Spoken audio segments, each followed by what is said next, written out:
ഏതെങ്കിലും ഭാഗത്തു നിന്ന് മാംസം എടുത്ത് നമുക്ക് വെക്കാം, എന്നാലാണ് ശരിയാവുള്ളൂ. പ്ലാസ്റ്റിക് സർജറി ചെയ്യേണ്ടി വരുമെന്ന് പറഞ്ഞ് ഞങ്ങൾക്ക് എഴുതി തന്നു. കോട്ടയത്തിലേക്ക് നിങ്ങൾ പൊക്കോളെന്ന് പറഞ്ഞ് എഴുതി തന്നു. ഇതിനൊന്നും ചെയ്യാൻ ഇടവകയിൽ നിന്നാണ് വരുന്നത്. ഞാൻ 2022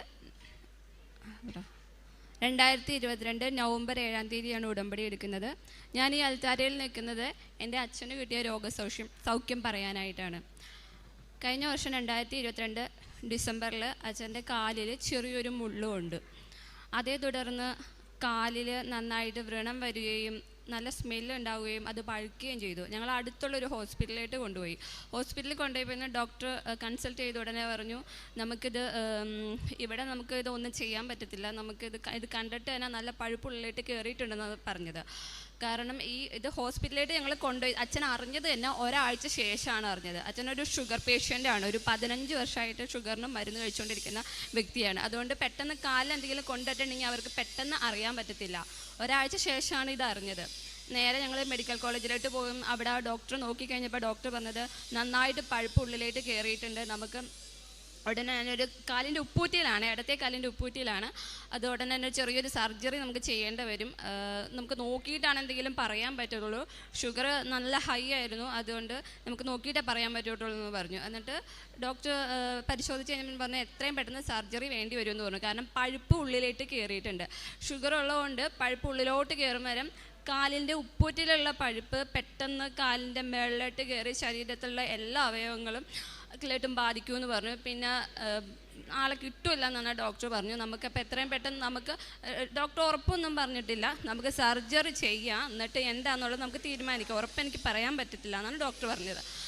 സർജറി ചെയ്തു കഴിഞ്ഞപ്പോഴത്തേക്കും ആ ഉപ്പൂറ്റിയുടെ ഉള്ളിലുള്ള പഴുപ്പ് എടുത്തു കളഞ്ഞ് നമുക്ക് ഡ്രസ്സ് ചെയ്യാം. അതേപോലെ ഷുഗർ കൂടുതലാണ്, നമുക്ക് ഇൻസുലിൻ എടുക്കുന്നുണ്ടായിരുന്നു. അങ്ങനെയാണ് ചെയ്തുകൊണ്ടിരുന്നത്. അവിടുത്തെ പഴുപ്പ് എടുത്തു കളഞ്ഞെങ്കിലും അത് പൂർണ്ണമായിട്ട് ഉണങ്ങിയോ അല്ലെങ്കിൽ പഴുപ്പിൻ്റെ മുഴുവനായിട്ട് മാറുമൊന്നും ചെയ്തിട്ടില്ലായിരുന്നു. ഞങ്ങൾ ഒരാഴ്ചയും ആ ഹോസ്പിറ്റലിൽ തന്നെ കിടന്നു. ഹോസ്പിറ്റലിൽ കിടന്ന് എന്തെങ്കിലും മാറ്റം വരുമോ എന്നറിയാൻ വേണ്ടി ഞങ്ങൾ കിടന്നപ്പോഴത്തേക്കും ഒരു മാറ്റം ഉണ്ടായില്ലായിരുന്നു. ഈ പഴുപ്പ് വീണ്ടും വരികയും ചെയ്തിരുന്നു. പക്ഷെ ഉള്ളിലേക്ക് കയറിയിട്ടില്ല എന്ന് ഡോക്ടർ പറഞ്ഞത്. അവിടെ വെച്ചുകൊണ്ടിരുന്നിട്ടും കാര്യമില്ല. ഡോക്ടറുടെ ഭാഗത്തുനിന്ന് എന്തെന്ന് പറഞ്ഞിട്ടുണ്ടെങ്കിൽ ഡോക്ടർക്ക് കാല് മുറിച്ച് കളയണം എന്നൊരു ഇത് മാത്രമേ ഉണ്ടായുള്ളൂ. ഡോക്ടർ പറഞ്ഞത് എന്താണെന്ന് വെച്ചിട്ടുണ്ടെങ്കിൽ ഉള്ളിലേക്ക് പഴുപ്പ് ഇനിയും കയറി നമുക്ക് കാല് മുറിക്കണം അങ്ങനെ ഒരു അവസ്ഥയാണ് വരുന്നത്. അല്ലെങ്കിൽ ആളെ കിട്ടൂല എന്നുള്ളൊരു അവസ്ഥയാണ് വന്നത്. ഞാൻ ഇവിടെ നിന്ന് കിട്ടിയ നമ്മുടെ വെഞ്ചരിച്ച ഉപ്പും തൈലവും കൊണ്ടുപോയി നല്ല വിശ്വാസത്തോടെ നമ്മുടെ വിശ്വാസ പ്രമാണം പ്രത്യക്ഷീകരണ പ്രാർത്ഥനയും ചൊല്ലി എന്നും കാലിൽ പുരട്ടുമായിരുന്നു. ഒരാഴ്ച കഴിഞ്ഞിട്ടും ഡോക്ടർ ഇത് തന്നെയാണ് പറഞ്ഞത്, നോക്കിയിട്ട് കാല് മുറിച്ച് കളയേണ്ട വരും, പഴുപ്പ് ഉള്ളിലേക്ക് കയറിയിട്ടില്ല, എന്നാലും ഉണങ്ങാത്തതുകൊണ്ട് അവരങ്ങനെയാണ് പറയുന്നത്. ഈ പ്രാർത്ഥന ഞാൻ തുടർന്നുകൊണ്ടിരുന്നു. എനിക്ക് അറിയില്ല ഞാൻ എത്ര വട്ടം പ്രത്യക്ഷീകരണം പ്രാർത്ഥന ചൊല്ലി വിശ്വാസ പ്രമാണം ചൊല്ലിയെന്നൊന്നും എനിക്കറിയില്ല. അതുപോലെ ഞാൻ പ്രാർത്ഥിച്ചു. അതിൻ്റെ ഫലമായിട്ട് ഞാൻ ഡോക്ടറോട് പറഞ്ഞു, ഇനി ഇവിടെ കിടത്തിയിട്ട് കാര്യമൊന്നുമില്ല, ഞങ്ങളുടെ വീട്ടിലേക്ക് കൊണ്ടുപോകാം എന്ന് പറഞ്ഞു. അവിടുന്ന് വഴക്കുണ്ടാക്കി ഞാൻ അച്ഛനെ വീട്ടിലേക്ക് കൊണ്ടുപോയിട്ട് ഞാൻ ചെയ്തത് എന്താണെന്ന് വെച്ചിട്ടുണ്ടെങ്കിൽ വെഞ്ചരിച്ച് ഉപ്പ് വെച്ച് കാല് കഴുകുകയും അതേപോലെ നമ്മുടെ തൈലം വെച്ച് പുരട്ടി പ്രാർത്ഥിക്കുകയാണ് ചെയ്തത്. ഇത് കണ്ടിന്യൂസ് ആയിട്ട് ഞാൻ ചെയ്തുകൊണ്ടിരുന്നു. ഡോക്ടർ പറഞ്ഞത് ഒരാഴ്ച കഴിയുമ്പോഴത്തേക്ക് നിങ്ങൾ അടുത്തുള്ളൊരു ഹോസ്പിറ്റലിൽ പോയിട്ട് നിങ്ങൾ കാണിക്കണം, എന്നിട്ട് പഴുപ്പ് കൂടണ്ടോ എന്ന് അറിയണം, അവരെ കൊണ്ട് ഡ്രസ്സ് ചെയ്യിപ്പിക്കണം, വീട്ടിൽ മാത്രം ഡ്രസ്സ് ചെയ്തെന്നാണ് പറഞ്ഞത്. ഞങ്ങൾ ഒരാഴ്ച അങ്ങനെ കൊണ്ടുപോകാൻ തുടങ്ങി. എന്നിട്ട് അവർ പറഞ്ഞത് എന്താണെന്ന് വെച്ചിട്ടുണ്ടെങ്കിൽ പൂർണ്ണമായിട്ടൊന്നും മാറിയിട്ടില്ല, അത് പറയാൻ പറ്റില്ല എത്ര കാലം ആകുമെന്നൊന്നും. ഇങ്ങനെ ഷുഗർ ഇങ്ങനെ കൂടിയ വ്യക്തികൾക്ക് പെട്ടെന്നൊന്നും പൊറുക്കില്ല, 1 വർഷം 1.5 വർഷമൊക്കെ ആകും ഇത് മാറാനായിട്ടെന്ന് പറഞ്ഞു. കാലിൻ്റെ ഉള്ളിൽ ഇടത്തെ കാലിൻ്റെ ഉപ്പൂറ്റിയുടെ ഉള്ളിൽ ശരിക്കും ഹോളായിരുന്നു. ആ ഹോളിലിട്ടാണ് ഞാൻ നമ്മുടെ വെഞ്ചരിച്ച തൈലും ഉപ്പൊക്കെ വെച്ച് പ്രാർത്ഥിക്കാൻ തുടങ്ങിയത്. അതിൻ്റെ ഫലമായിട്ട് അത് പൂർണ്ണമായിട്ട് ഉടമ്പടി എടുത്ത ശേഷം 2 മാസത്തിന് ശേഷം ആ ഹോള് അവിടെ മാംസം വരികയാണ് ചെയ്തത്. മാംസം വന്നു. അതിനുശേഷം ഞാൻ പ്രാർത്ഥിച്ചു, എൻ്റെ മാതാവ് എൻ്റെ കയ്യിൽ 10 പൈസ എടുക്കാനില്ല, ഹോസ്പിറ്റലിൽ കൊണ്ടുപോയുള്ള പൈസയൊക്കെ തീർന്നിരിക്കുകയാണ്, മാതാവ് എന്തെങ്കിലും ഒരു വഴി തെളിച്ച് തരണമെന്ന് പറഞ്ഞു. അതിൻ്റെ ഫലമായിട്ട് ഞാൻ വീണ്ടും എപ്പോഴും ഞാൻ ചൊല്ലുമായിരുന്നു, വിശ്വാസ പ്രമാണവും പ്രത്യക്ഷീകരണ പ്രാർത്ഥനയും ചൊല്ലുമായിരുന്നു. അതേപോലെ വെഞ്ചരിച്ച ഉപ്പും നമ്മുടെ തൈലവും വെച്ച് വേറെ ഒരു മരുന്നും ഇല്ലായിരുന്നു. ഇത് തന്നെയാണ് ചെയ്തുകൊണ്ടിരുന്നത്. ഡ്രസ്സ് ചെയ്യുമായിരുന്നു, ഇത് തന്നെ ചെയ്തുകൊണ്ടിരുന്നത്. ഉടമ്പെടുത്ത് എൻ്റെ 5ാമത്തെ മാസം എൻ്റെ അച്ഛൻ്റെ കാലിൽ തൊലിയും വന്നു, മാംസം വന്ന് തൊലിയും വന്ന് കാല് പൂർണ്ണ സൗഖ്യപ്പെട്ടു. ഇത് ശരിക്കും ദൈവം ഇടപെട്ടാണ്. ആ ഡോക്ടർ പറഞ്ഞിരുന്നു ഉള്ളിൽ മാംസം വന്നിട്ടുണ്ട്, മാംസം ഇച്ചിരി വരുന്നുള്ളൂ. ഇപ്പം പൂർണ്ണമായിട്ട് വരണമെങ്കിൽ നമ്മുടെ വലത് കാലിൻ്റെ ഏതെങ്കിലും ഭാഗത്തു നിന്ന് മാംസം എടുത്ത് നമുക്ക് വെക്കാം, എന്നാലാണ് ശരിയാവുള്ളൂ. പ്ലാസ്റ്റിക് സർജറി ചെയ്യേണ്ടി വരുമെന്ന് പറഞ്ഞ് ഞങ്ങൾക്ക് എഴുതി തന്നു. കോട്ടയത്തിലേക്ക് നിങ്ങൾ പൊക്കോളെന്ന് പറഞ്ഞ് എഴുതി തന്നു. ഇതിനൊന്നും ചെയ്യാൻ ഞങ്ങളുടെ കയ്യിൽ കാശുണ്ടായില്ല. അതുകൊണ്ട് ഞാൻ പറഞ്ഞു, മാതാവേ ഇതിന് പൂർണ്ണ സൗഖ്യം തരണമെന്ന് പറഞ്ഞു. അങ്ങനെ പ്രാർത്ഥിച്ചതിൻ്റെ ഫലമായിട്ട് ഒരു പ്ലാസ്റ്റിക് സർജറിയും കൂടാതെ എൻ്റെ അച്ഛൻ്റെ കാലിൽ മാംസം വന്നു. വെറും 2 മാസം കൊണ്ട് മാംസം വന്നു.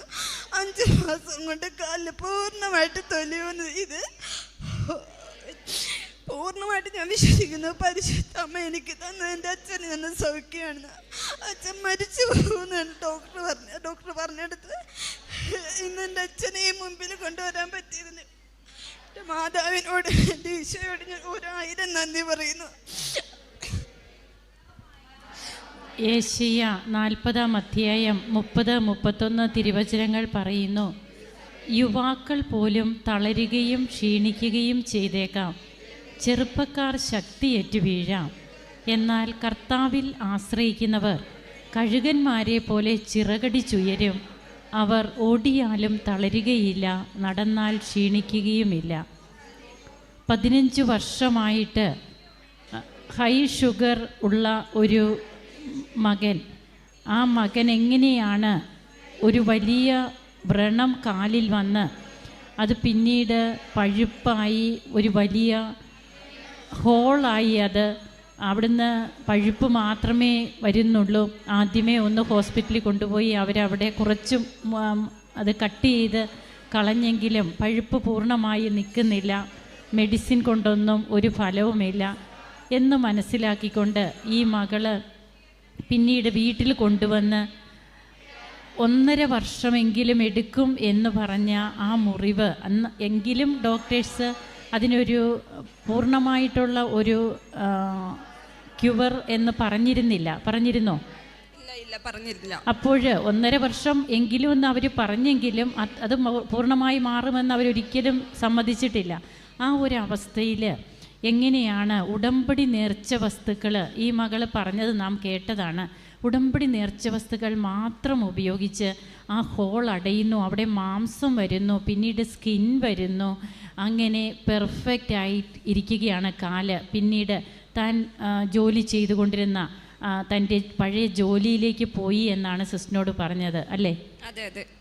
അങ്ങനെ 5 മാസം കൊണ്ട് ഈ മകൻ കംപ്ലീറ്റ് ക്യൂവർ ആവുകയാണ്. അതാണ് നാം കേൾക്കുന്ന അനുഭവ സാക്ഷ്യം. അതുകൊണ്ടാണ് കഴുകന്മാരെ പോലെ ചിറകടിച്ചുയരും. ആരാണ് കഴുകന്മാരെ പോലെ ചിറകടിച്ചുയരുക? ദൈവത്തിൽ ആശ്രയിക്കുന്നവർ. അപ്പോൾ യുവാക്കൾ പോലും തളരാം, ക്ഷീണിക്കാം, പക്ഷേ ദൈവത്തിൽ ആശ്രയിക്കുന്നവർ അവർ കഴുകന്മാരെ പോലെ ചിറകടിച്ചുയർന്ന് ഇവിടെ വന്ന് സാക്ഷ്യം പറയുന്നതാണ് ഓരോ അനുഭവ സാക്ഷ്യങ്ങളും. നമുക്ക് കരങ്ങളടിച്ച് ഈശോയ്ക്കും അമ്മയ്ക്കും നന്ദി പറയാം, ദൈവത്തെ മഹത്വപ്പെടുത്താം. യേശുവേ നന്ദി, യേശുവേ സ്തുതി, യേശുവേ ആരാധന. അത്യപൂർവ ദൈവാനുഭവങ്ങൾ ഇനി നിങ്ങൾക്കും